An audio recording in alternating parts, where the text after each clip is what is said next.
Welcome to the upstreamlife.com. I'm your founder and editor, Vishal Krishna.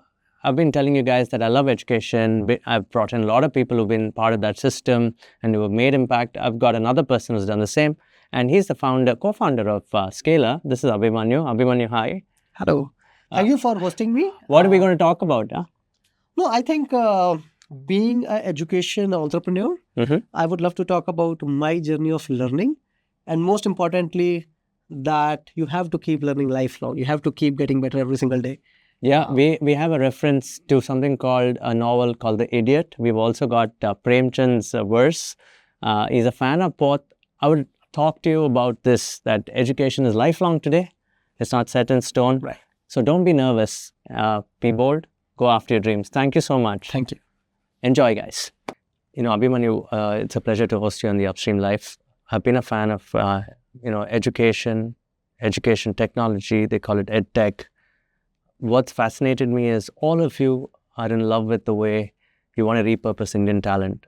And that is something that's close to my heart. Obviously, Mr. Ratan Tata has just passed away. It's almost been 3 weeks. And he made a very important point when I met him in 2011. He said, India has to employ 150 million people by 2030. And you are part of that very journey of making people employable, making sure that people who are currently employed also, they remain employed for a long time. You're enabling companies. And I'm a fan of Scalar. I've followed your podcasts. Thank you for coming to my podcast now. I want to start with this question, with an existential question. The world is in a, the planet is nervous. Let me put it that way. Right. I'm borrowing from a Tears for Fears album cover. It's called Songs from a Nervous Planet. And we are in a nervous planet. What's happening in the world of education and people? Right. And the relevance of being digital and learning from a digital platform such as yours. If you could start there, then we'll move into everything else. Right.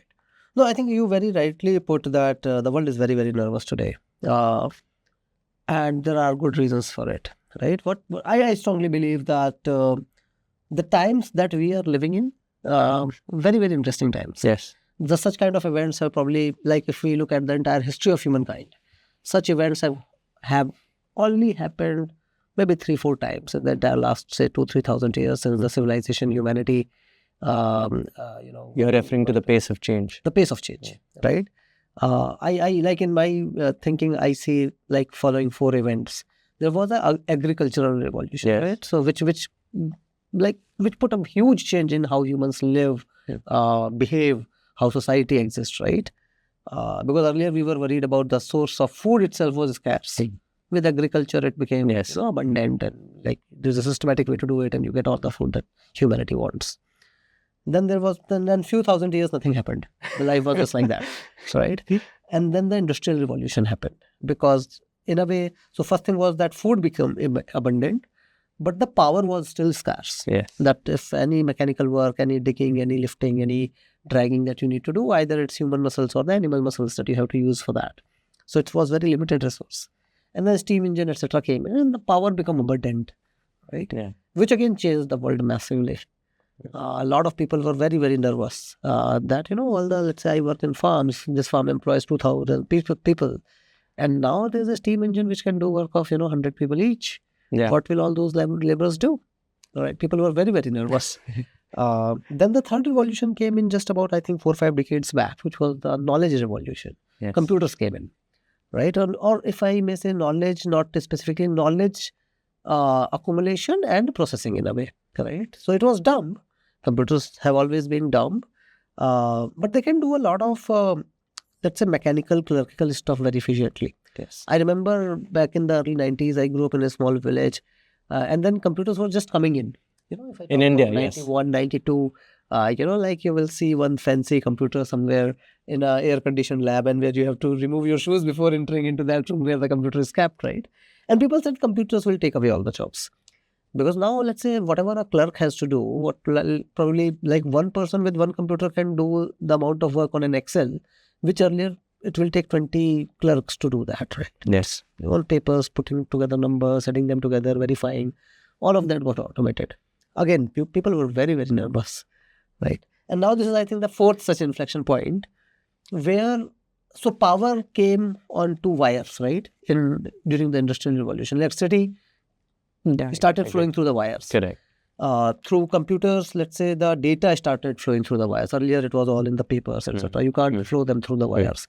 Now the intelligence is flowing through the wires, right? Just the way you have electricity connection today, like in few years, you can pay a monthly bill and you can have as much intelligence as you want, right? As much intelligence you what use, we're living in. you pay that much, right?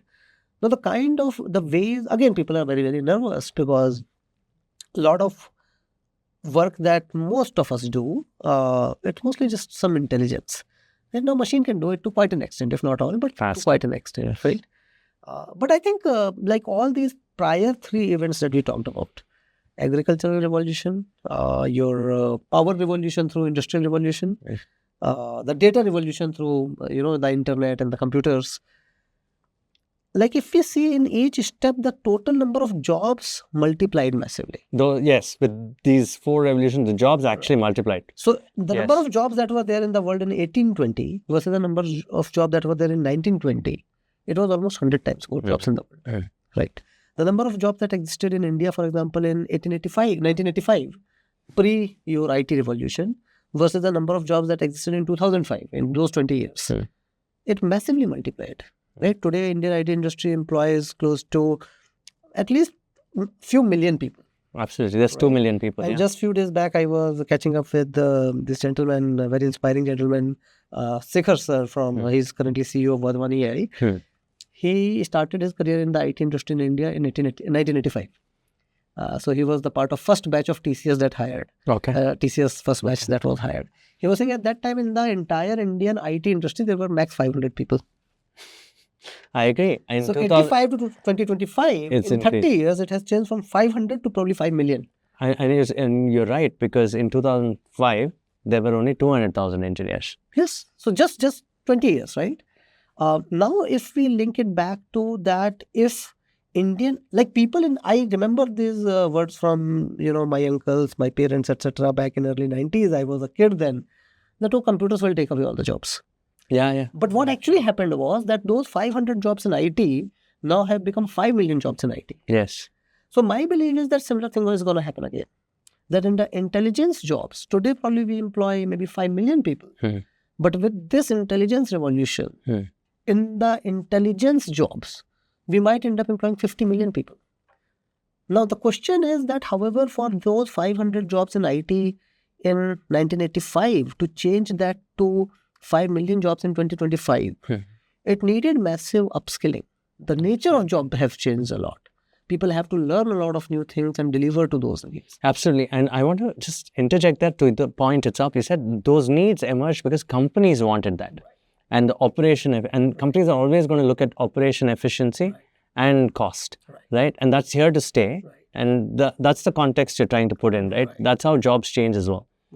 So see, technology and evolution of workforce, no one can stop that. Yes. Trying to fight against that. See, like, even when Industrial Revolution happened, some people said that, okay, we'll make a, let's say, worker union, we will protest, we will break. Some of the steam engines were broken by those, worker unions. And sure, that frustration, that anger, that anxiety is very understandable. And I can tell you this, a certain insurance company, old insurance company in India, they broke computers. They broke computers as well, right? It's a repeating thing. It always just keeps repeating itself. So where do you now beat the AI? Because it's all on, it's like electricity. It's all over the place. A bunch of people might go and try to break down a data center. Sure, you can do that. But it's not change anything. The fact is that you cannot, like, it's like an avalanche. You may try to stop it, but you can't. Yes. Right?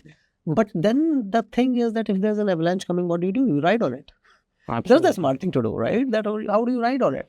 And that's where Scalar comes in. You're in the very special moment. No, not just Scalar. We were talking about education, education technology. I rather flip it. We are into technology education.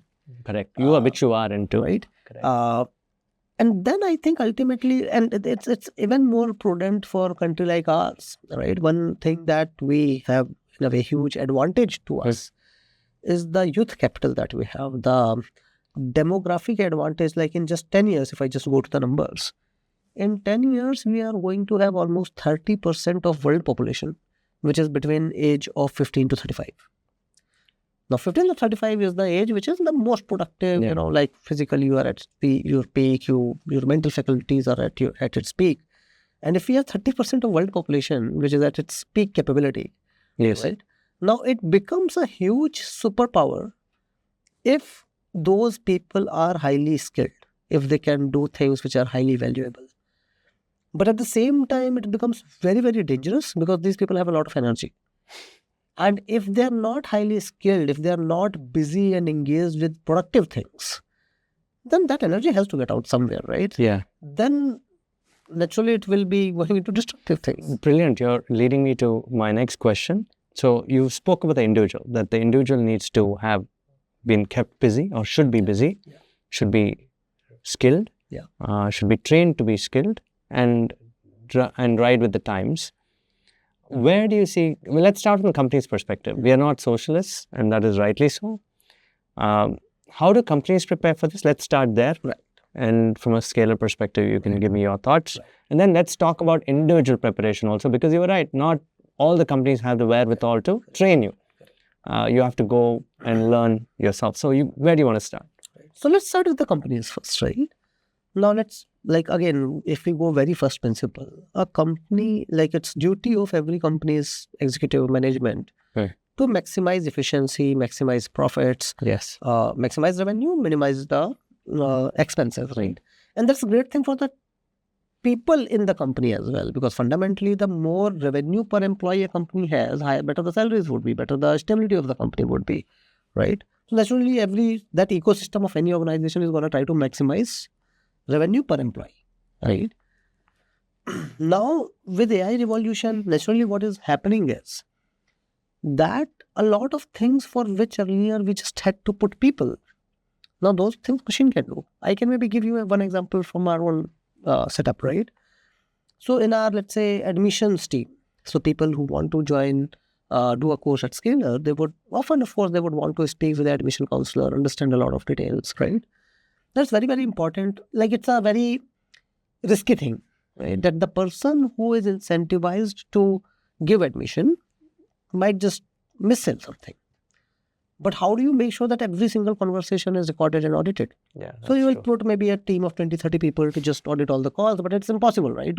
At best, they can do random sampling, that if for each person, they will listen to 10% of the calls and hope that if someone is doing something which is not correct, it gets caught and then it gets corrected, right? But it's not complete. Second, it's delayed. Yes. Right? What we did was that we said, sure, all the calls are getting recorded anyway. Just put them through the AI and put, let's say, 100 rules in that AI engine that if any of these match, flag it. Once it is flagged, someone will review it. If it is confirmed to be correct, in real time action will be taken. To correct that, correct the individual as well, that you are not supposed to say this. So it's empowered the organization and the individual actually. Now let's look at the impacts of it. Yes. It will ensure that 100% audit coverage is there. Correct. Immediate correction is happening in real time.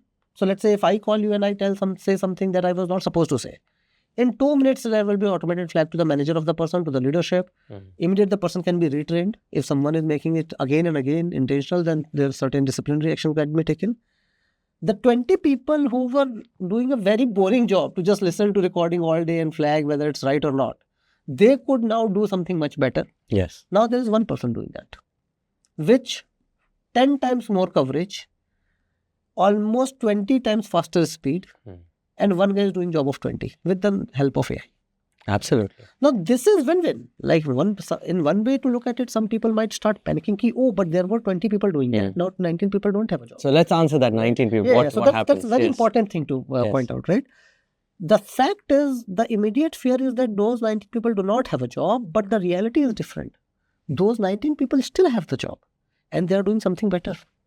And that better could be what? Escalation calls. Escalation management. It could be, let's say, even just counseling students, right? Because see, AI can do few things. It cannot do everything that humans are capable of. Right? As a matter of fact, all those 19 people, they're still in the company.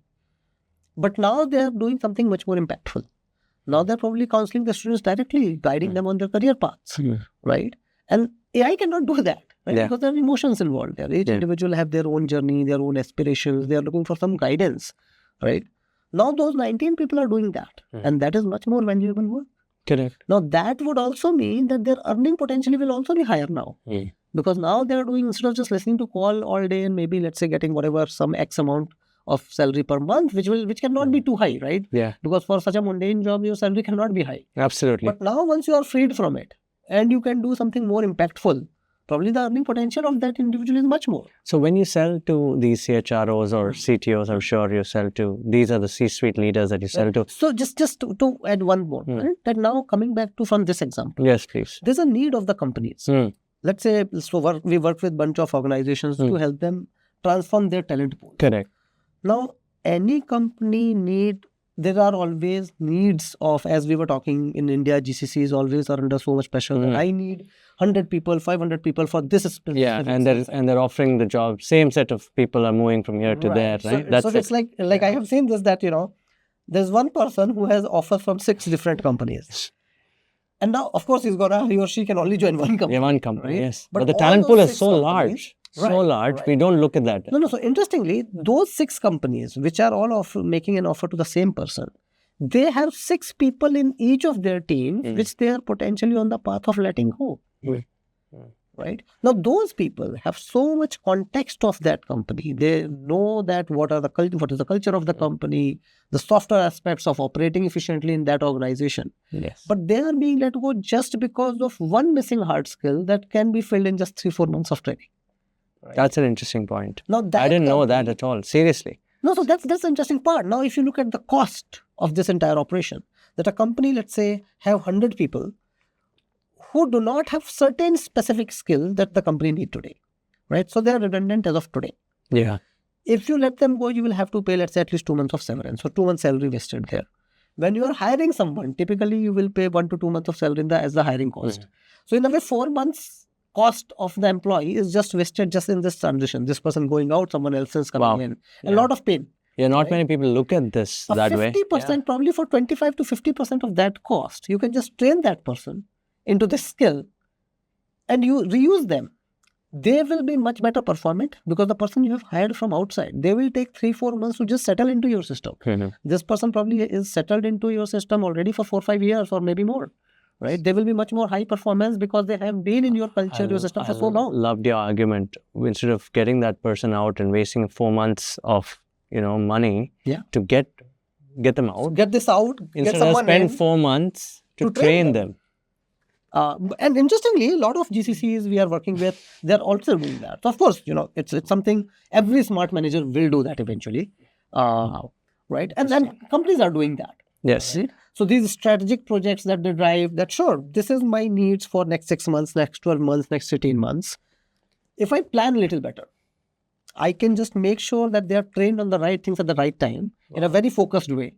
Transform the talent rather than having to move out, move in. And that's so inefficient. And it costs so much anxiety, pain to everyone. Everybody, right? It's bad for the company's brand as well. You absolutely. I want to get to that very question, right? The fear of the C-suite, what is it? I mean, you laid it out, right? You're getting rid of people, then the CEO is saying, look, I have to sell eventually, get me people who can build. But you're getting rid of people who you think are not skilled.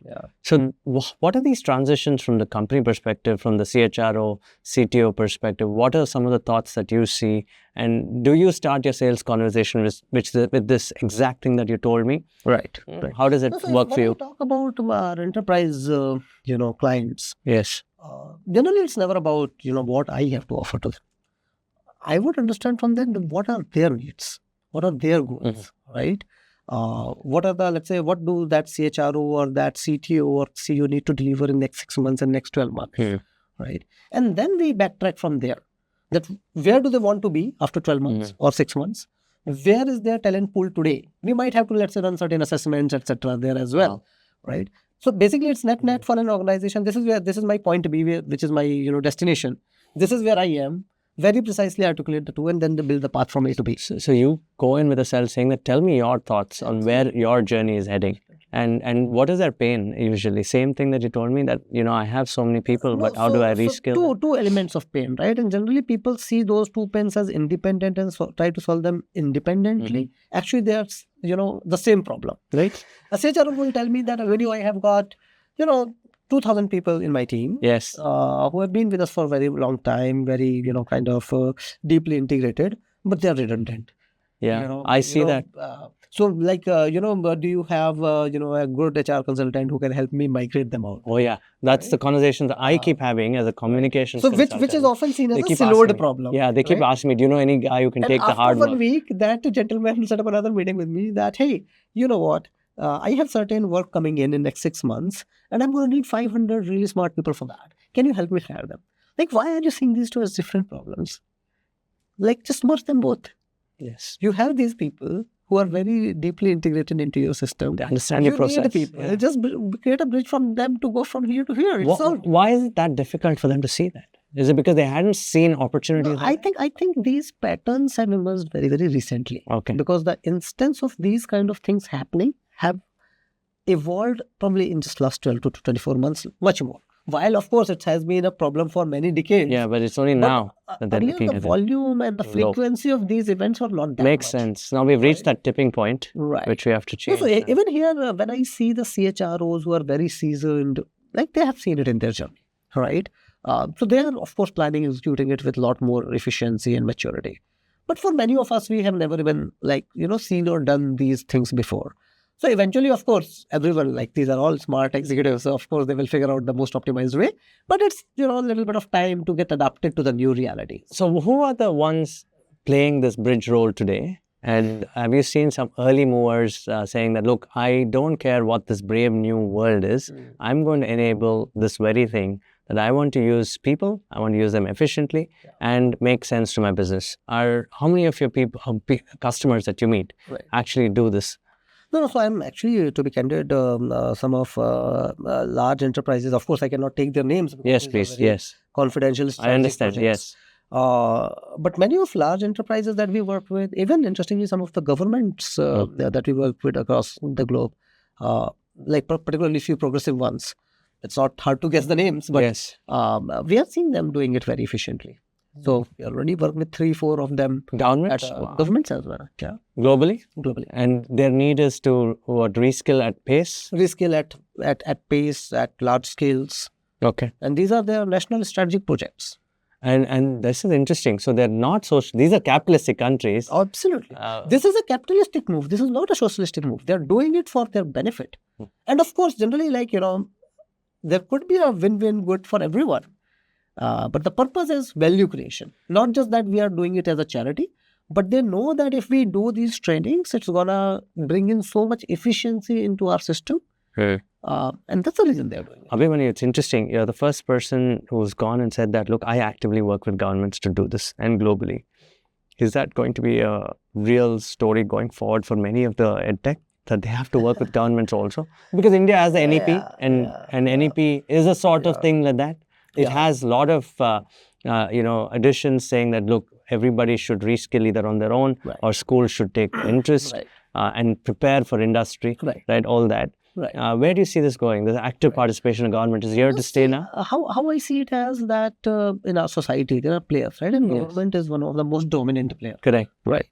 Given it is the most critical thing for most countries to solve, governments have to get involved sooner or later, and sooner they get involved, the better it is. Fortunately, even in our country, I do see a lot of positive intent, at least as much. Being the youngest population, they have to be on cue. Right. So most people I have interacted with, although on action execution, of course, India as a country moves a little slow, unlike many of the smaller ones and it's I think, also a function of size, right? A big elephant cannot run like a cat, right? Absolutely. But we are going to be a cat. And but we have to. Yes. So I see a lot of positive intent in India as well. Globally, of course, we see, and of course, there are countries which are known to be very, very nimble, who operate like just a private organization with a lot of swiftness. Do you see state governments playing this role? Again, from many of the state governments, we have seen a lot of positive intent in the direction. Few have started few initiatives as well, but as of now, like I might be at the lack of right information here.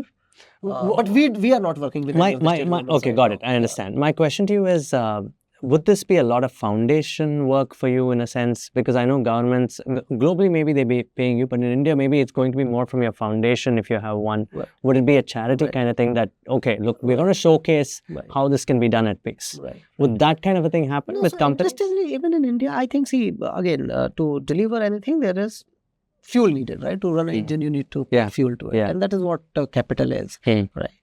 Let's say if I need to bring in 100 highest quality trainers and come and train them, they need to be paid. Correct. Now, where does that fuel come from? Does it come through CSR budgets or does it come from governmental? Let's say, no, sure. Like actually recently, one of the company who we work with, they said that, we have a fairly good amount of CSR budgets and we are happy to put it to train people. Which is interesting. People coming from, let's say, disadvantaged communities. Right? Similarly, governments might say that, sure, this is the cost.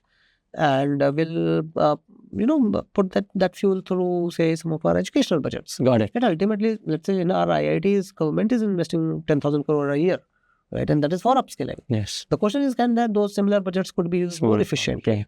I wanted the quick thought on this. You come from a smaller town. What motivated you to, obviously you're a very successful entrepreneur and in that journey, 10 years now of Scalar. Triple IT, you from a small town to Triple IT, that journey bridge as you've reskilled yourself, upskilled yourself, you stayed relevant. An entrepreneur has to. A quick advice to people watching this in smaller towns: how would they bridge the gaps? How should they come to a level where they can be respected or respectful, feel respectful for themselves? Right. How do they do that? I think that's a very good question, and I can maybe just take a quick detour to talk about where do I come from. Yes, please. Right. I grew up in a small village in MP called Amarkantak. Back in the early 90s when I was growing up, the town had no telephone line. Yes. There was no petrol bunk in the whole town. The newspapers will reach there after a day. Wow. So let's say now Bharat Times, so then Bhaskar, etc. Those local Hindi newspapers will get the newspaper of the previous day. It was so inaccessible. When I finished my school and I went to Triple IT Hyderabad, till that time I had only seen a computer from afar. I had never touched it. The reason was because, your 10th or 12th marks or your results of your JE or AI, Triple E, etc.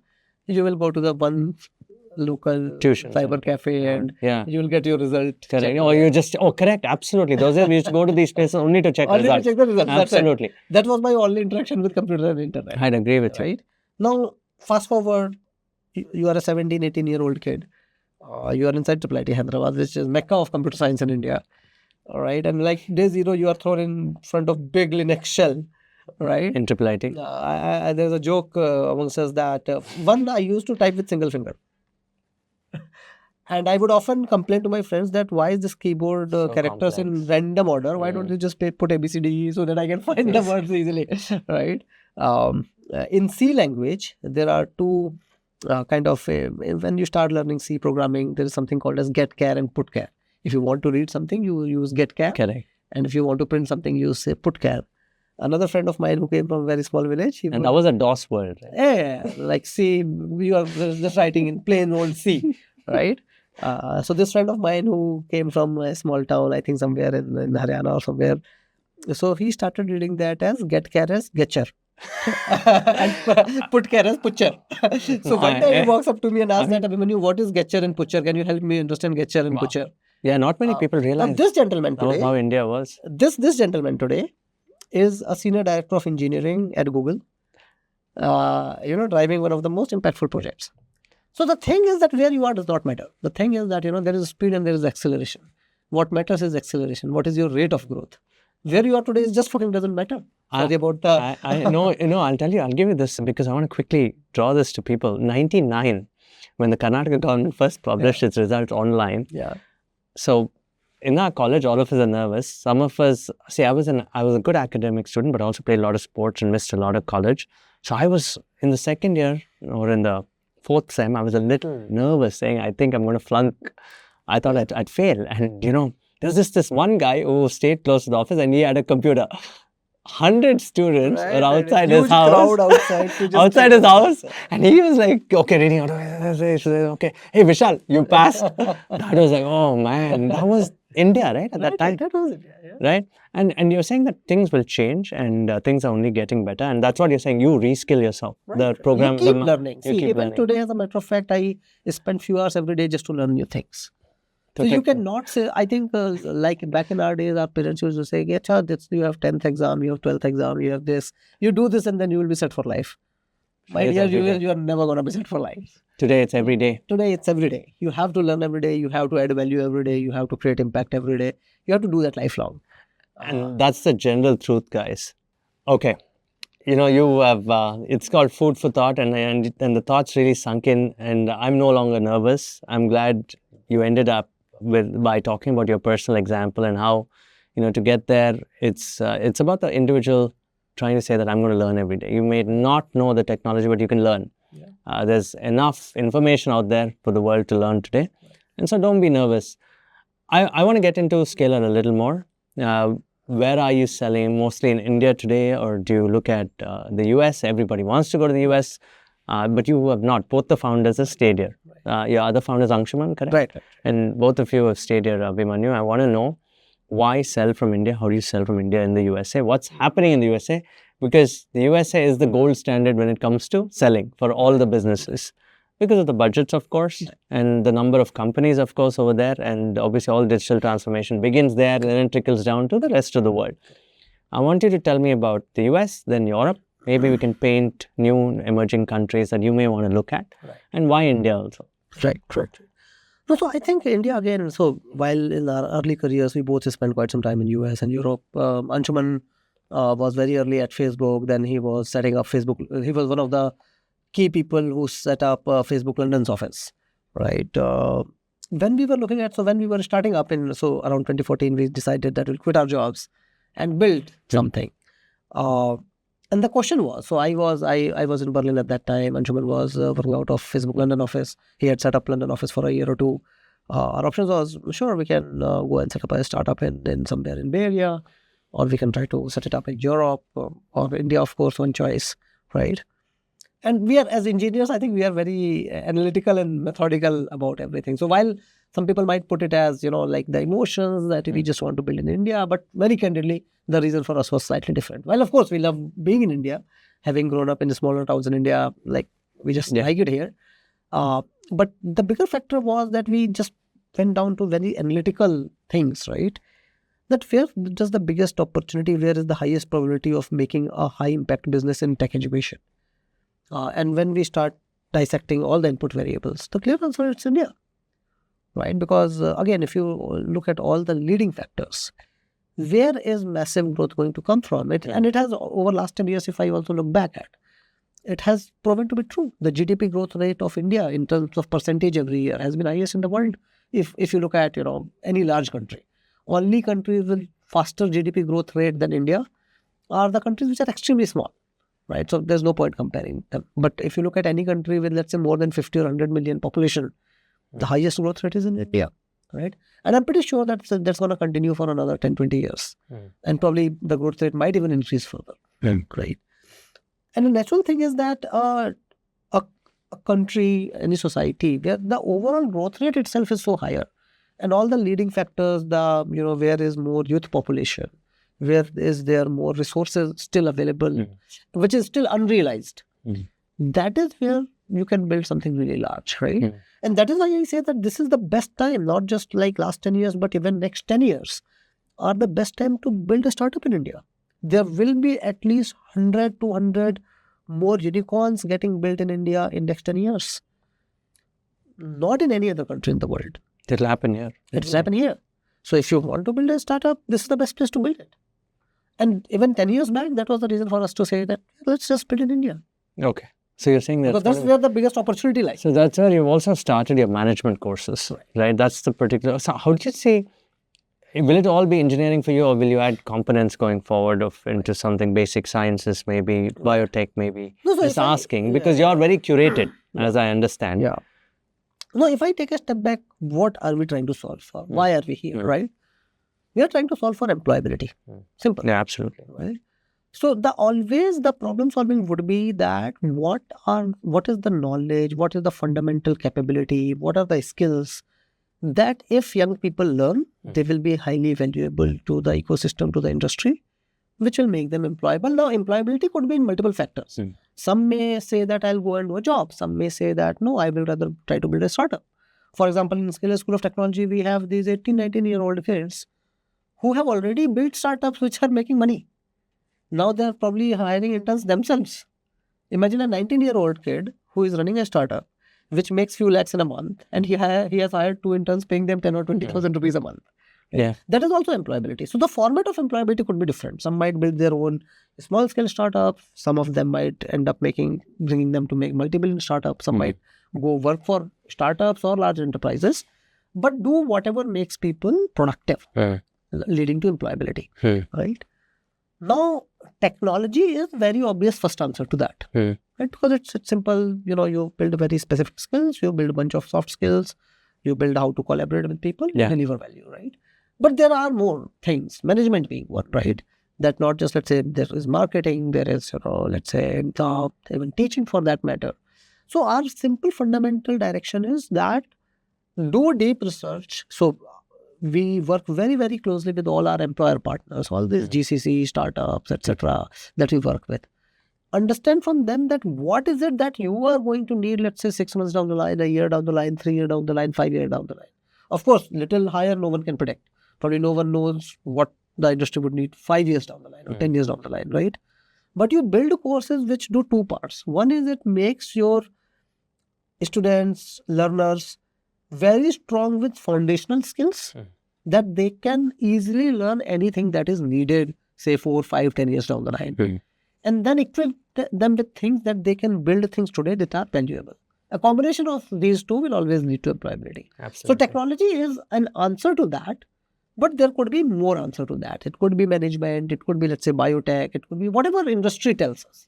So you will move in that direction. Absolutely. And obviously we have to be dictated by the industry, not be fixated that no, we are only going to teach this, because that can easily go wrong. Okay. In the world of EdTech is also about education, and technology education is also discoverability, because you also do this direct-to-consumer kind of diploma, not diploma, but certification programs. People have to discover you on the internet, and the internet's run by only Google and Facebook and all these platforms that require you to spend. The fundamental question to you is, as a business person, when you're building for some impact versus now spending these marketing dollars on getting discovered, I know you make great content. Content has been good, and you come from that background of core engineering as well. What is the struggle in terms of these monopolistic platforms, and how do you get discovered? Is that a challenge for you guys sometimes? No, of course. See, it's a kind of, you call it value addition, or you call it a tax. But net every business is having to pay tax to Google and Facebook just to be discovered. Right? Because, and again, to all due credit to them, they have built a platform which has and they they command a premium for that. Command a premium for that. But at the same time, then I think all the businesses also have to ask the question to themselves that, are you going to only be dependent on that? Right?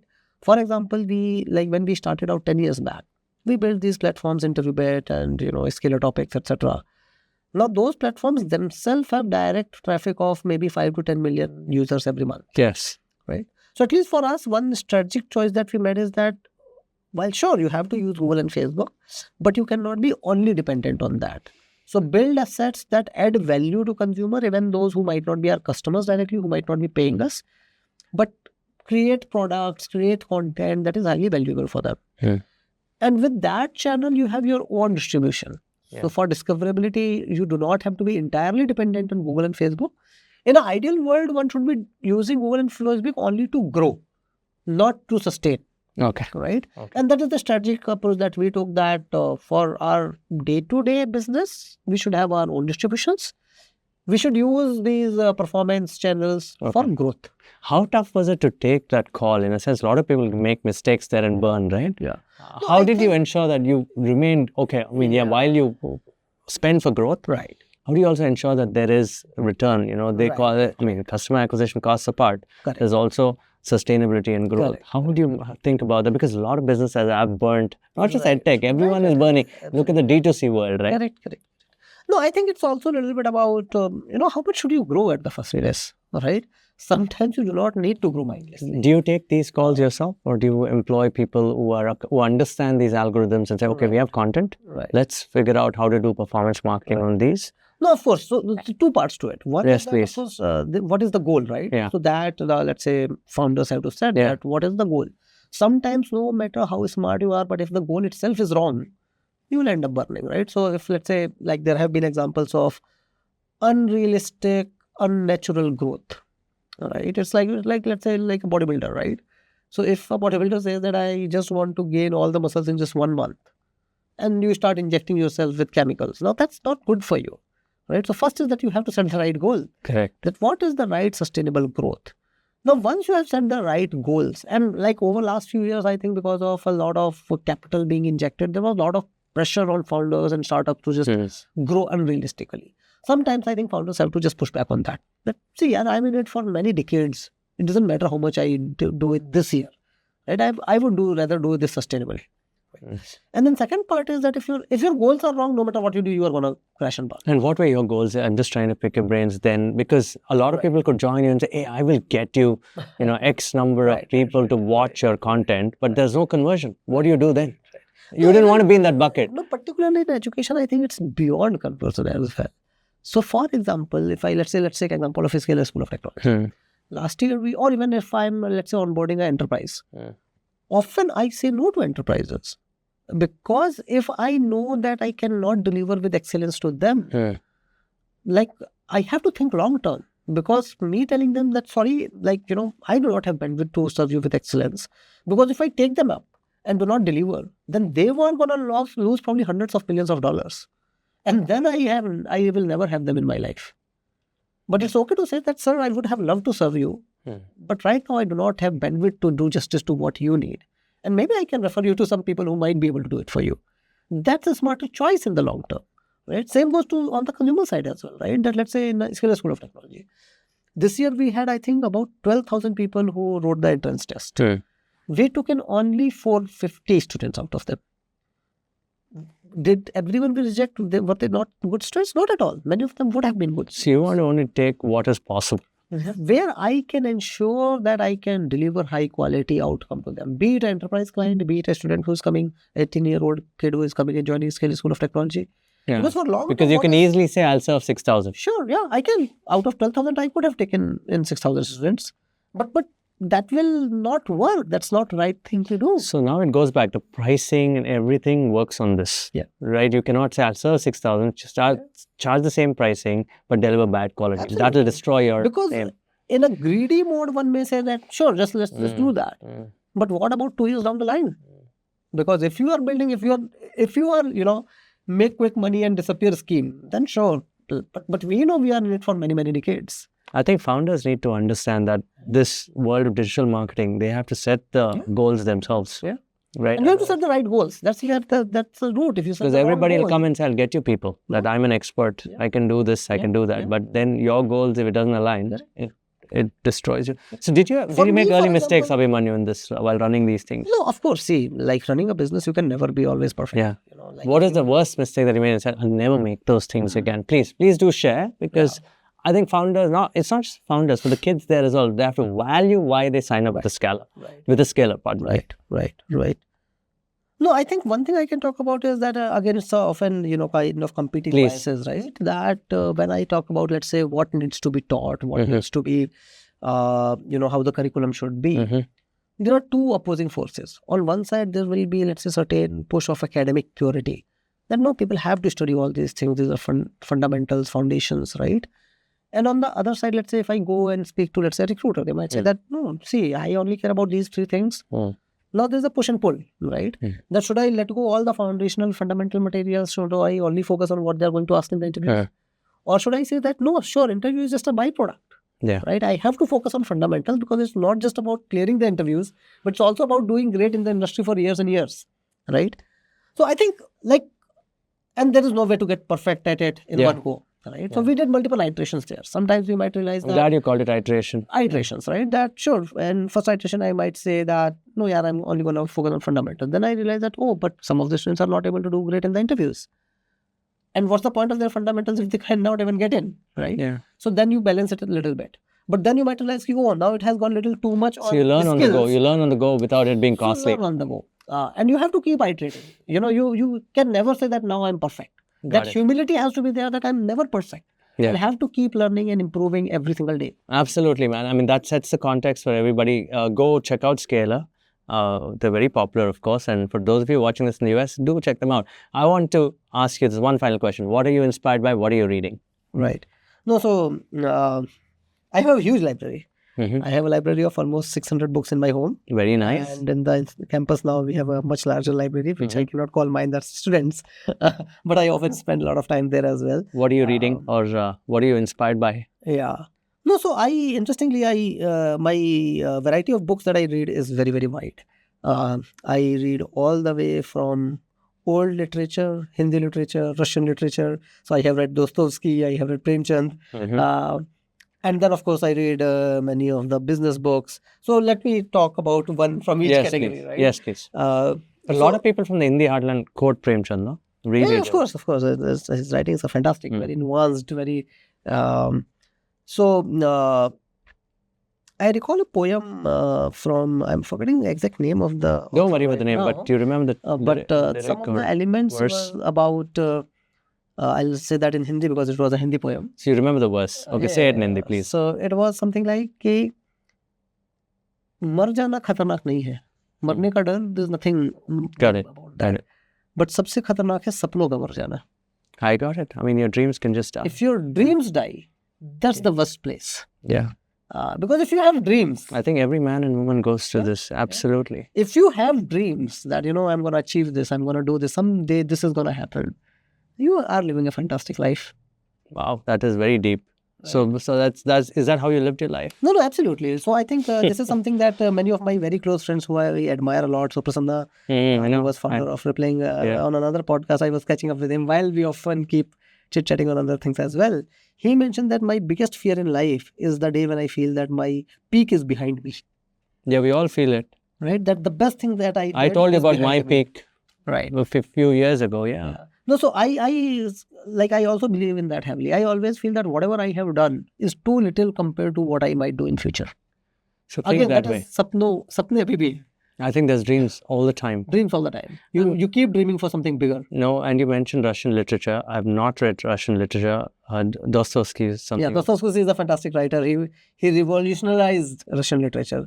There's a novel of his called Idiot. And Idiot is considered a turning point in Russian literature because until then, it was very much about just there's a hero, there's a villain, hero beats the villain, and that's it. In the Idiot novel, the main protagonist is an idiot. I have a Dostoevsky book in my library. I've never picked it up. Yeah, So I'll probably add Idiot to it. I'll check it out. So that person who's an idiot, what happens to him? No, so I think the very interesting part of that is that it portrays that this gentleman who is supposedly an idiot, but still he's the hero. That's interesting, man. On that note, I think all of them watching this, please be heroes. Please dream.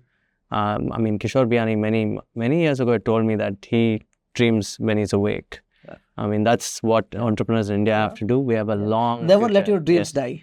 I agree with you and your testimony to that. Thank you for being on this podcast.